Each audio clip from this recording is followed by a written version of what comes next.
Hi girls, ഞാൻ സംസാരിക്കുന്നത് health ഇൻഷുറൻസുമായി ബന്ധപ്പെട്ടൊരു കാര്യമാണ്. സാധാരണ കോസ്മെറ്റിക് സർജറികൾക്ക് ഇൻഷുറൻസ് കവറേജ് കിട്ടാറില്ല. ഈ ഹൈമനോട്ടമിയെ കുറിച്ച് സംസാരിക്കാം. കന്യാചർമ്മം സാധാരണ കവിഞ്ഞ തിക്നസ് ആണെങ്കിൽ ഇന്റർകോഴ്സ് സമയത്ത് പെനട്രേഷൻ സാധ്യമല്ലാതെ വരികയോ വേദനാജനകമാകുമ്പോഴോ സാധാരണ സ്ത്രീ ഒരു ഗൈനക്കോളജിസ്റ്റിനെ കാണും. അപ്പോൾ ഗൈനക്കോളജിസ്റ്റ് ഹൈമനോട്ടമി എന്ന് പറയുന്ന സർജറി സജസ്റ്റ് ചെയ്യും. സ്ത്രീയുടെ തെറ്റായിട്ടുള്ള ഹൈമനിൽ പുരുഷ ലൈംഗിക അവയവം കയറത്തക്കവണ്ണം ഒരു പോറൽ ഉണ്ടാക്കുന്ന സർജറിയാണ് രണ്ടാമത്തെ തരം ഹൈമനോട്ടമി സർജറി. ഇവിടെ നിങ്ങൾ ശ്രദ്ധിക്കുക, ഹൈമനോട്ടമി ഒരു കോസ്മെറ്റിക് സർജറി ആണെങ്കിലും നിങ്ങൾ വിധേയമാകപ്പെടുന്ന ഈ സർജറി നിങ്ങളുടെ ശാരീരിക പ്രശ്നം മൂലമാണ്.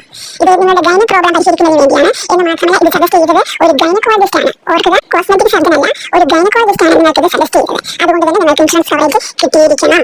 നിങ്ങളുടെ ഇൻഷുറൻസിന്റെ അതോറിറ്റി ഈ ഹൈമനോട്ടമി കോസ്മെറ്റിക് സർജറി ആണെന്നും പറഞ്ഞ് റിമാർക്ക് ചെയ്ത് റീഇംബേഴ്സ്മെന്റ് കിട്ടാതിരുന്നാലോ അല്ലെങ്കിൽ നിങ്ങൾക്ക് ഇൻഷുറൻസ് കവറേജ് തരാതിരുന്നാലോ തീർച്ചയായിട്ടും നിങ്ങൾ ഒരു കാര്യം ചെയ്യണം ഗൈസ്. നിങ്ങളുടെ ഡോക്ടറിന്റെ സ്റ്റേറ്റ്മെന്റ്, പിന്നെ സ്കാനിംഗ് റിപ്പോർട്ട്, പ്രിസ്ക്രിപ്ഷൻ എന്നീ ഡോക്യുമെന്റ്സുകളോടെ നിങ്ങളുടെ ഏജന്റിനെയും നിങ്ങളുടെ ഇൻഷുറൻസിന്റെ റീജിയണൽ ഓഫീസിനെയും വാട്സ്ആപ്പ് മുഖാന്തരമോ ഇമെയിൽ മുഖാന്തരമോ ബന്ധപ്പെടുക. തീർച്ചയായിട്ടും നിങ്ങൾക്ക് കവറേജ് കിട്ടും. കാരണം നിങ്ങൾക്ക് ഇത് പറഞ്ഞിരിക്കുന്നത് ഗൈനക് പ്രോബ്ലം ആണ് എന്നതുകൊണ്ട് ഗൈനക്കോളജിസ്റ്റ് ആണ് കേട്ടോ.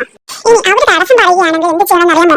മേൽ പറഞ്ഞ ഡോക്യുമെന്റുകളുടെ കൂടെ റീഇംബേഴ്സ്മെന്റിന് തടസ്സം പറഞ്ഞുകൊണ്ട് റീജിയണൽ അതോറിറ്റിയോട് മറുപടി തന്നല്ലോ, അതിന്റെയും കൂടെ സ്ക്രീൻഷോട്ട് എടുത്ത് വെച്ച് കൺസ്യൂമർ കോർട്ടിലേക്ക് പരാതി ഇമെയിൽ ചെയ്താൽ മാത്രം മതി. വൈകിയാണെങ്കിൽ ഗേസ് നിങ്ങൾക്ക് നിങ്ങളുടെ അവകാശം അല്ലെങ്കിൽ നിങ്ങളുടെ കവറേജ് കിട്ടിയിരിക്കുന്നു. അങ്ങനെ വിട്ടുകൊടുക്കാൻ പാടില്ല ഗേസ്. നമ്മൾ ഗൈസ്, ഈ സർജറിക്ക് മുമ്പ് തന്നെ നിങ്ങളുടെ ഡോക്ടറുമായും നിങ്ങളുടെ ഇൻഷുറൻസ് ഓഫീസുമായും ഇൻഷുറൻസ് കവറേജിനെ കുറിച്ച് നല്ലവണ്ണം ഡിസ്കസ് ചെയ്യണം ഈ മാറ്റർ കേട്ടോ.